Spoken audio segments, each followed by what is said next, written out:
বেশি হয়নি তো, আপনারা ঘুমায় আছেন নাকি? সালাম দিলে সালামের জবাব দিতে হয়।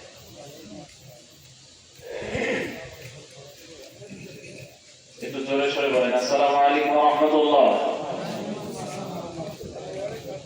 আলহামদুলিল্লাহিল্লাযী জা'আলা আশ-শামসা ওয়াল কামারা বিহাসবান ওয়ান নাজমা ওয়াশ-শাজারা ইয়াসজুদান ওয়া ফাদ্দালা সামাআনা আলা সামাء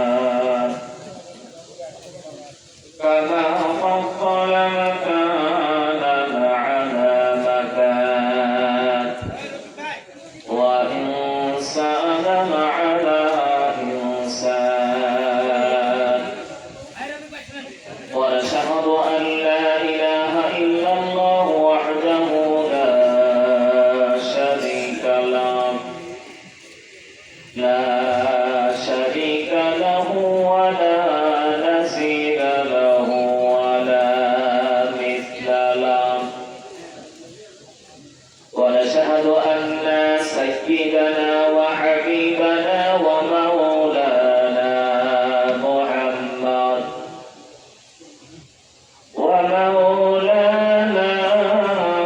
محمد عبده ورسوله فقد قال الله تبارك وتعالى في كلامه المجيد والفرقانه الحميد أعوذ بالله من الشيطان الرجيم بسم الله الرحمن الرحيم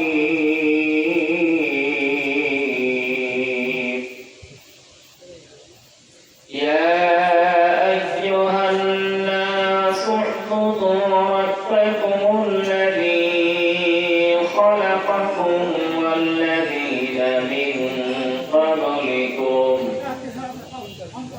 والذين من قبلكم لعلكم تتقون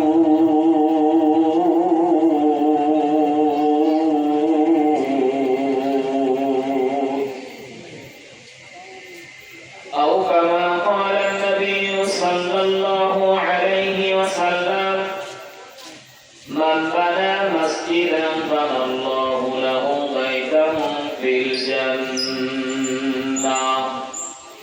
وقال تعالى إن الله وملائكته يصلون على النبي يا أيها الذين آمنوا صلوا عليه وسلموا تسليما সবাই মহব্বতে ইব্রাহিম দরুদ পড়ি اللهم صل على محمد وعلى آل محمد كما صليت على إبراهيم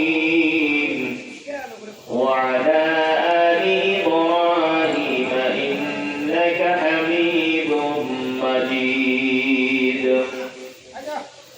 اللهم بارك على محمد وعلى آل محمد كما باركت على إبراهيم وعلى آل إبراهيم إنك حميد مجيد كلمة لا إله لا إله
আল্লাহ সুবহানাহু ওয়া তাআলা অসংখ্য নিয়ামত বিভিন্ন জায়গাতে ছড়িয়ে ছিটিয়ে রেখেছেন, বলেন আলহামদুলিল্লাহ।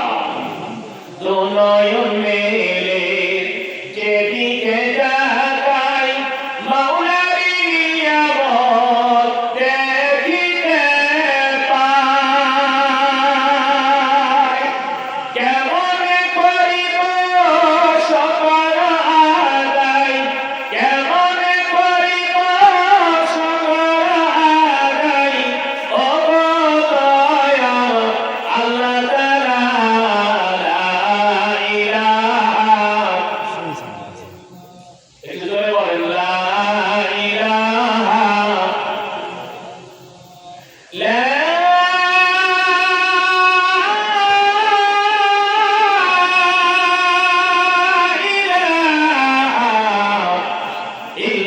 ইল্লাল্লাহু মুহাম্মাদুর রাসূলুল্লাহ সাল্লাল্লাহু আলাইহি ওয়াসাল্লাম।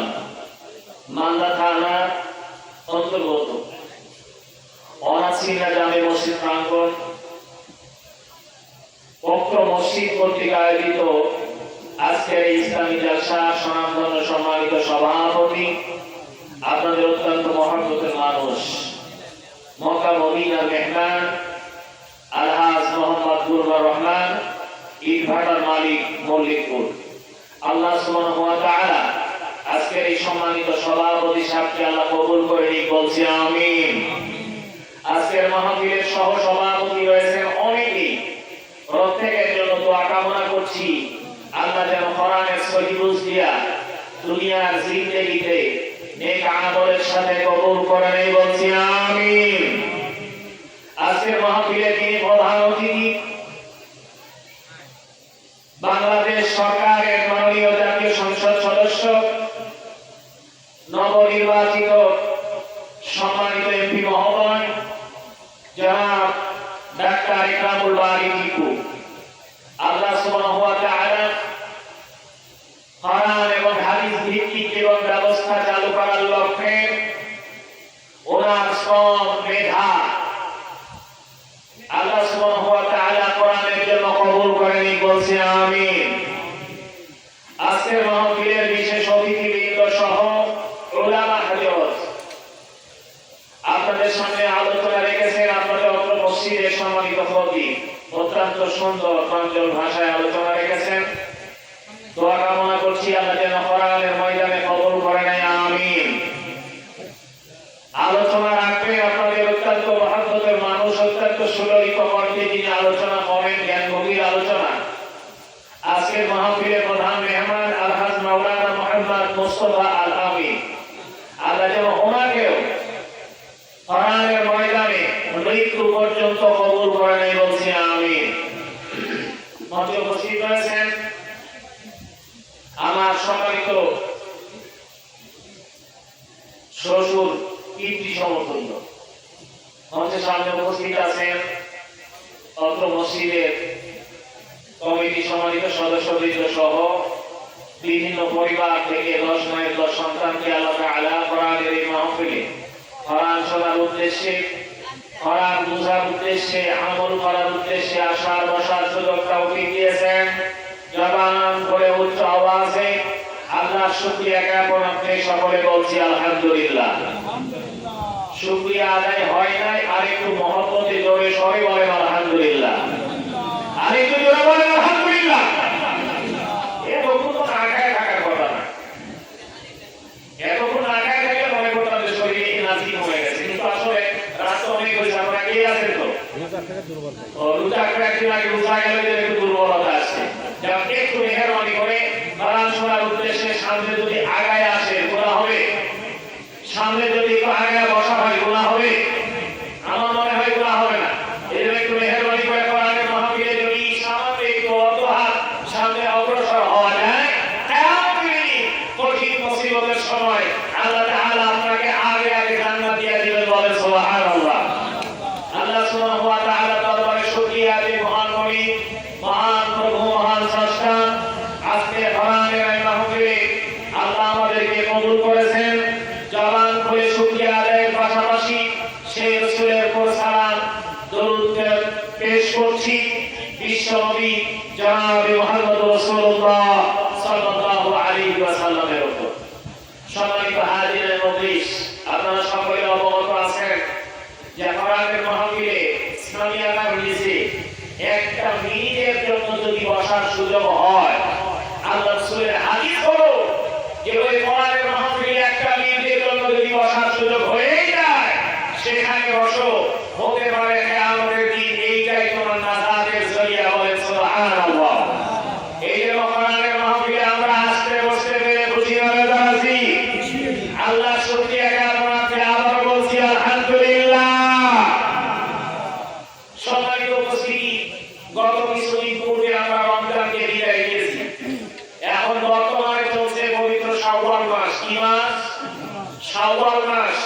বিশ্বনবীর হাদিস অনুযায়ী শাওয়াল মাসে আপনাকে তিনটা আমল করা লাগবে বেশি বেশি। এই তিনটা আমলের যেন কোনো ঘাটতি না হয়, কমতি না হয়। আল্লাহ রাসূলের মুসলিম শরীফের স্পষ্ট হাদিস, বিশ্বনবী বলেন সর্বপ্রথম আমলটা হলো শাওয়াল মাসে তোমাকে 6টা রোজা পালন করতে হবে। সাহাবাদের মধ্যে যখন আল্লাহর নবী বলেন, সাহাবারা যখন জিজ্ঞাসা করলেন, ইয়া রাসূলুল্লাহ, এই সমস্ত রোজার দ্বারা আমরা ফায়দা কি পাবো? বিশ্বনবী বলেন, গোটা বছর রোজা রাখলে যে সওয়াব, আল্লাহ তোমার আমলনামায় গোটা বছরের সওয়াব, রোজা রাখার সওয়াব দান করবেন। বলেন সুবহানাল্লাহ। যদিও আদায় করেন না করেন সেটা পরের কথা, কিন্তু সুবহানাল্লাহ আলহামদুলিল্লাহ বলে কি গুনাহ হবে? এই জন্য একটু বলা যাবে না ইনশাআল্লাহ। কাজ চুরি করবেন না, যদি কেউ কাজ চুরি করে ধরা খাবেন আমার হাতে না, আমিও ধরতে পারবোই না, ধরা খাবে কার হাতে? সুতরাং এখানে কোনো কাজ চুরি নয়। কোরআনের মাহফিলে বসে কোরআনের মহব্বত কলিজার মধ্যে নিয়ে আল্লাহর নাম যদি একবার মুখে নেওয়া যায়, আমার মনে হয় আল্লাহ বেজার হবেন না। কথা ঠিক না বেশি? এই জন্য বলতে চাই, বিশ্বনবী বলেছেন শাওয়াল মাসে 6টা রোজা তুমি পালন করো, তোমার আমলনামায় গোটা বছরের রোজা রাখার সওয়াব দেওয়া হবে। বলেন সুবহানাল্লাহ। মুসলমানদের জন্য এত বড় উপহার আল্লাহ রাসূল দিয়েছেন যে আল্লাহর পক্ষ থেকে এসেছে। এইটা কি শাওয়াল মাসের জন্য একটা গুরুত্বপূর্ণ আমল নয়? নিশ্চয় একটা গুরুত্বপূর্ণ আমল। দ্বিতীয় নাম্বার আমলটা বিশ্বনবী বলেছেন শাওয়াল মাস যখন আসে বেশি বেশি পরিমাণে রোজা রাখার পাশাপাশি দ্বিতীয় নাম্বার যে আমলটা করা লাগবে, এইটা হলো তোমার পরিবারে যদি নারী অথবা পুরুষ, যুবক অথবা যুবতী অবিবাহিত থাকে, যদি সে বিয়ার উপযুক্ত হয়ে যায়, দেরি করা চলবে না, তাড়াতাড়ি বিয়ে সম্পন্ন করে দাও।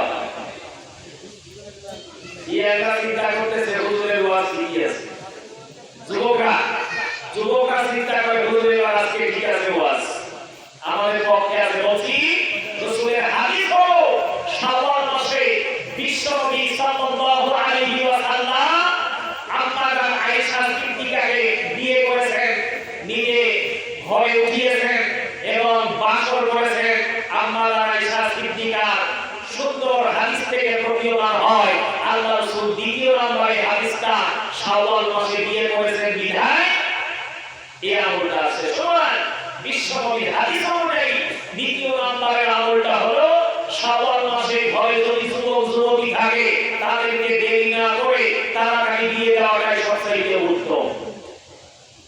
নাম্বার 3, বিশ্বনবী বলেন শাওয়াল মাসে জিলহজ মাসের জন্য তোমরা হজ পালন করার জন্য যারা সামর্থ্য রয়েছে, হজের জন্য পুরোপুরি প্রস্তুতি নিতে হবে। বলেন সুবহানাল্লাহ। এখন আমাদের সমাজের মধ্যে, আমাদের এলাকার মধ্যে, আমাদের পাড়া প্রতিবেশী অনেকেই আছে যাদের হজ করা তাদের উপরে ফরজ হয়ে গেছে, কিন্তু আজও পর্যন্ত হজ করার নিয়ত করেন নাই। আছে না নাই? আপনাদের এলাকাতে না থাকতে পারে, আমাদের এলাকায় বহুত দেখছি। এতই মহব্বত ধন সম্পদের প্রতি, আল্লাহ রাসূলের প্রতি মহব্বত আসে না, আল্লাহর ঘরের প্রতি মহব্বত আসে না, আল্লাহর কোরআনের প্রতি মহব্বত আসে না। যদি আল্লাহর কোরআনের প্রতি মহব্বত আসতো, আজকে ইরানের উপরে চলছে ওই সমস্ত ইহুদি খ্রিস্টানদের অত্যাচার। কথা বলেন ঠিক না? ওই সমস্ত লাল কুত্তা দল যারা মুসলমানদের উপর নির্যাতন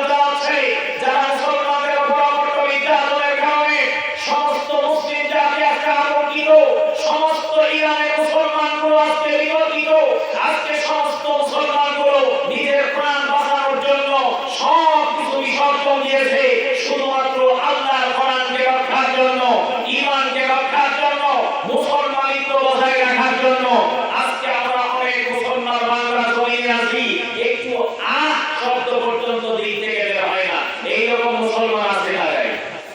খ্রিস্টান যারা বিধর্মী, ওই সমস্ত লাল কুত্তার দল, আমেরিকার ওই প্রেসিডেন্ট লাল কুত্তা, যার পুরা হলো মুসলমানদের পুরা দুশ্মন, কথা বলে ঠিক না? অন্তত কিছু যদি নাও করতে পারে, আমার কাছে তো হাতিয়ার নাই, আমার কাছে তো মিসাইল নাই, আমার কাছে টাকা নাই, আমি সেই দেশে গিয়ে তাদেরকে হেল্প করবো, সহযোগিতা করবো, কিন্তু দিন থেকে একটু হলেও তার জন্য দোয়া তো করতে পারি, কথা বলেন ঠিক? এই জন্য আমরা চাই, আল্লাহর কাছে দোয়া করি, আল্লাহ যেন এই সমস্ত মুসলমান রাষ্ট্রগুলোকে আল্লাহ জয়লাভ করার সুযোগ করে দেয়, বলছি আমি। আল্লাহ মুসলমানদেরকে তুমি হেফাজত করো, বলেন আমি। সম্মানিত আল্লাহ তাআলা, এই জন্য আজকে কোরআনের মাহফিলে আমরা আসতে বসতে পেরেছি, আমরা শুনতে চাই কোরআন। আর দ্বিতীয় নাম্বারটা হলো আল্লাহ মসজিদের জন্য প্রাণ করে আল্লাহর দেওয়া নিয়ামত থেকে, আল্লাহ প্রদত্ত অর্থ সম্পদ থেকে আমরা প্রাণ করে দান করবো ইনশাআল্লাহ।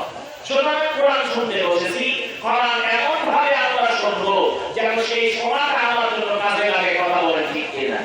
বিশ্বকবি বলেছেন, এই পৃথিবীর জমিনে আমার সমস্ত উম্মতদেরকে নিয়ে তিনটা বিষয়ে বেশি ভয় হয়।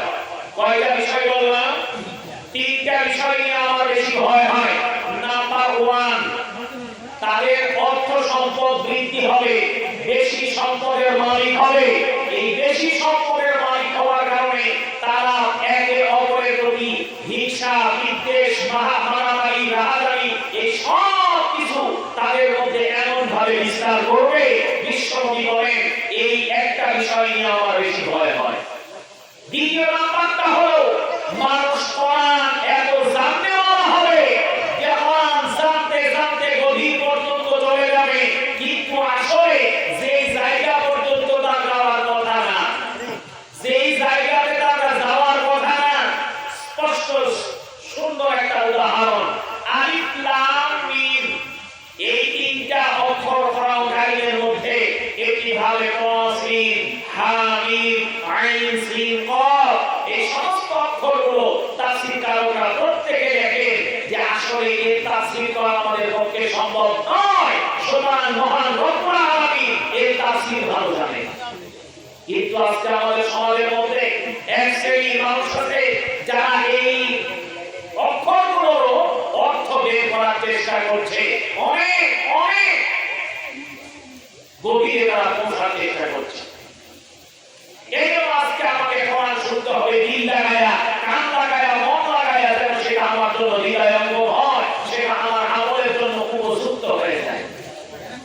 মুসলমান আল্লাহর গোলাম, মহান রব্বুল আলামিন কোরআন কারীমের মধ্যে বলেন, وَإِذَا قُرِئَ الْقُرْآنُ فَاسْتَمِعُوا لَهُ وَأَنصِتُوا لَعَلَّكُمْ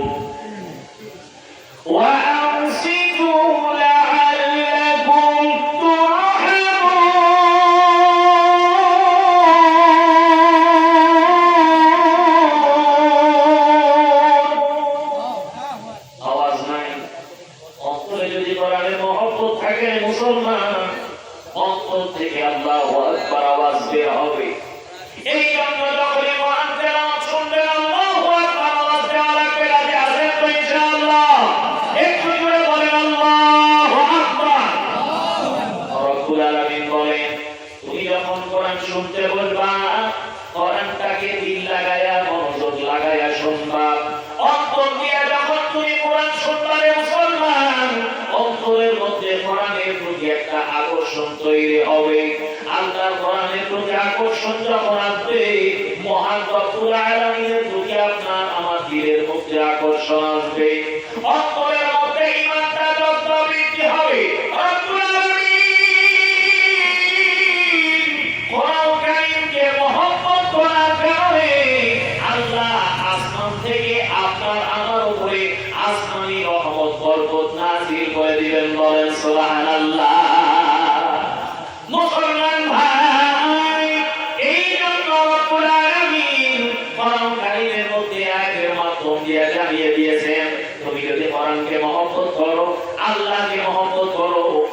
রাসূলকে মহব্বত করতে পারো, আল্লাহর ঘরকে মহব্বত করতে পারো, আল্লাহ রাব্বুল আলামিন তোমার ঈমানের জজবা বৃদ্ধি করে দিবেন। দুনিয়া জমিনে তুমি পেরেশানির মধ্যে ভুগতেছো মুসলমান, এই পেরেশানি দূর করে দিয়া আল্লাহ রাব্বুল আলামিন বলেছেন এই দুনিয়ার জমিনে আল্লাহ তোমাকে ইজ্জত সম্মান বাড়াইয়া দিবেন। কিয়ামতের দিন কঠিন মুসিবতের সময় আল্লাহ তোমার ডান হাতে আমলনামা দিয়া জান্নাত পর্যন্ত পৌঁছাইয়া দিবেন। বলেন সুবহানাল্লাহ। এই জন্য মুসলমান আল্লাহর গোলাম বুঝা রাখবে, দুনিয়ার জমিনে মহব্বত যদি তুমি করতে চাও একমাত্র আল্লাহ তাআলাকে মহব্বত করা লাগবে। দ্বিতীয় নাম্বারটা রাসূলকে মহব্বত করা লাগবে। হাদিস প্রমাণ করে দেয় লা ইউমিনু আহাদুকুম হাত্তা আকুনা হাব্বা ইলাইহি মিন ওয়ালিদিহি ওয়া ওয়ালাদিহি ওয়ান নাসি আজমাইন। সম্মানিত আল্লাহর গোলাম, আপনাদের কাছে আমি রিকোয়েস্ট করতে চাই, এই পৃথিবীর জমিনে এই শাওয়াল মাসে যে 6টা রোজার কথা বলা হয়েছে এই 6টা রোজা আপনি পালন করবেন। আমি প্রথমটাও আলোচনা করতে চাই না, শেষটাও আলোচনা করতে চাই না, কিন্তু বর্তমান আমাদের সমাজের অবস্থা আমি একটু তুলে ধরতে চাই। দ্বিতীয় নাম্বারে আমলটা আল্লাহ নবী বলেছেন তোমার পরিবারের মধ্যে যদি পাত্র আর পাত্রী, যুবক আর যুবতী বিয়ার বয়সে উপযুক্ত হয়ে যায়, আর যদি তুমি জানা সত্ত্বেও বিয়ে না দাও, অবশ্যই তোমার মতো গার্জিয়নকে আগে আল্লাহ পাক পাকড়াও করবে। আজকে আমাদের সমাজের মধ্যে এমন হালত, একে অপরের প্রতি শত্রুতা, একে অপরের প্রতি মনোমালিন্যতা, ভাই ভাইকে সহ্য করতে পারবো না। একজন মুসলমান অপর মুসলমানকে মহব্বত করার কথা, কিন্তু সামান্য একটু ত্রুটি বিচ্যুতির কারণে তাদের মধ্যে পাড়া প্রতিবেশীর সঙ্গে দ্বন্দ্ব। আল্লাহ নবী বলেছেন তুমি যদি আল্লাহ রাসূলকে মহব্বত করতে পারো, আল্লাহ নবী ওই সমস্ত হাদিসের মাধ্যম দিয়ে আমরা জানলাম এই দুনিয়ার জমিনে যারা আল্লাহর কোরআনকে ভালোবাসবে, আল্লাহ ওয়ালা কোরআন ওয়া আল্লাহ ওয়ালাদের সঙ্গে আল্লাহ রাব্বুল আলামিন তাদের ইজ্জত সম্মান বাড়াইয়া দিবেন। বলেন সুবহানাল্লাহ। বিশ্বনবী এই গত কয়েকদিন আগে রমজান শেষে ঈদের ভেতরে দিন গেল, বিশ্বনবী হযরতে উসমান, হযরতে আলী, হযরতে আবু বকর, ওমর কয়েকজন সাহাবী মিলে মসজিদে নববীর ভিতরে আলোচনা করছেন যে এই সামনে যে ঈদ আসতেছে, এই ঈদের জন্য এলাকার মধ্যে কোন মানুষটা ঈদের কেনাকাটা এখনো কমপ্লিট হয় নাই। আবু বকর একটু বুঝিয়ে দেখো, ওমর তুমি একটু বুঝিয়ে দেখো, উসমান তুমি একটু বুঝিয়ে দেখো যে কোন পরিবারের মধ্যে ঈদের মার্কেট হয় না। মুসলমান আল্লাহর গোলাম, আল্লাহ নবী এই কথা বলার পর হযরতে উসমান রাদিয়াল্লাহু তাআলা আনহু দাঁড়িয়ে গেলেন। আল্লাহ নবীকে বললেন ইয়া রাসূলুল্লাহ, ইয়া হাবিবাল্লাহ, আমাদের এলাকার মধ্যে প্রত্যেকটা বাড়ির মধ্যে হয়তো বাজার কমপ্লিট হয়েছে, কিন্তু এমন একজন মানুষের বাড়িতে ঈদের মার্কেট কমপ্লিট হয় নাই। রাসূল, ইয়া রাসূলুল্লাহ, একজন ব্যক্তির বাড়িতে এখন পর্যন্ত হয়তো মার্কেট হয় নাই। বিশ্বনবী বললেন ওহে উসমান, কার কথা তুমি বলতেছো? কি এখন পর্যন্ত মার্কেট করতে পারে?